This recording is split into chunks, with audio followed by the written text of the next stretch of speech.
I'll be available to answer any questions.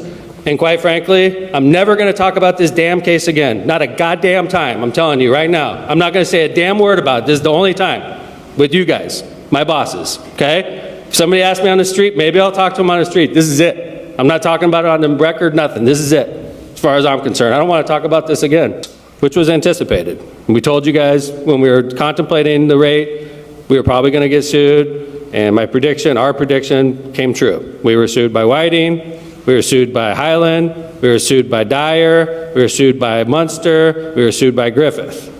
And then it was Hammond Water against all those communities. And the city of Hammond being represented by corporate counsel, being represented by Shauna Levinson, who's the water department attorney, being represented by Faegre, Baker, and Daniels, being represented by Icorn and Icorn. And we were up against all the big boys in Indiana. And I don't mean to be sexist by saying big boys. All the largest law firms in Indiana. We're representing each customer community. All of them against us. The first Zoom we had, which is fair, one of the biggest concerns in the lawsuit was, so Hammond residents are going to pay $1.90 for 1,000 gallons, okay? Now, when we sell water to Highland, should we charge Highland $1.90 for 1,000 gallons? Even though their residents are paying $3 plus. Well, Highland pushes back, not just Highland, but I'm saying Highland, but in this case, the class pushed back and said, if you're charging Hammond residents $1.90, we shouldn't have to pay $1.90 because a lot of your infrastructure is like Knickerbocker Parkway, where I live. Like Highland feels we shouldn't have to pay for infrastructure improvements on Knickerbocker Parkway or on Magoon or on any of other Tapper or on any other residential street in the city of Hammond. That's something that the Hammond water utilities should pay for. So one of the big things that came out of this litigation was you need to have a separate rate for customer communities. That's something we had to consider in November. Now we all know what happens in municipal budgets in November. Well, in September, October, November, you're making budgets. So how fair is it that Hammond comes along and says, hey, customer communities, we quadrupled your rates and you owe us $5 million instead of $1 million, right? So we all knew that we were going to have to phase it in. And quite frankly, to avoid litigation, we were offering what ended up becoming the settlement. We need to phase this in. Let's just agree what the numbers are over 10 years.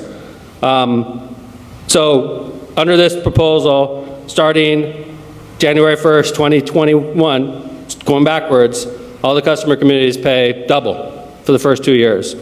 And then it goes higher and higher. Mayor Hammond, if you set the wholesale rate, we're going to be approaching you next. I want to speak up, I promise you. They actually, the class, actually floated a bill with the Republican supermajority that tried to disgorge all the money that we've ever sold in Illinois for operating a shadow public utility. I know who did it.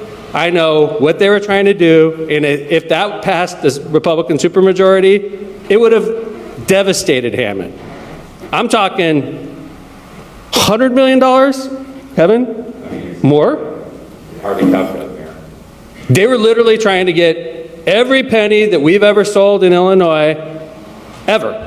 But I know who this person is, and I know what they did, and I know what the bill said, because the legislator called me right after they got it and said, this was given to me by so-and-so. I'm not getting in the middle of this lawsuit. These guys think they're crazy if they think I'm going to do something with this, and I appreciate that, legislator. Representative Soliday, by the way. Okay. Representative Soliday, thank you, Representative Soliday, for reaching out to the city of Hammond and giving us a heads up that somebody's trying to chop our heads off.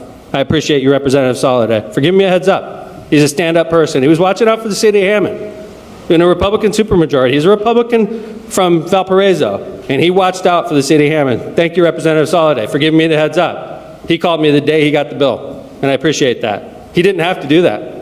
And if it starts getting traction in that General Assembly, we got major problems, because then they're calling into question the water sales to Illinois. That's one of the things that's our lifeline, guys. This is lifeline for the next 100 years. Our water sales in Illinois, and they're trying to kill us for it. I'll never forgive them. And they're going to be one of our customers for 20 more years. That's the classic part. Councilman Kowinski. Next meeting.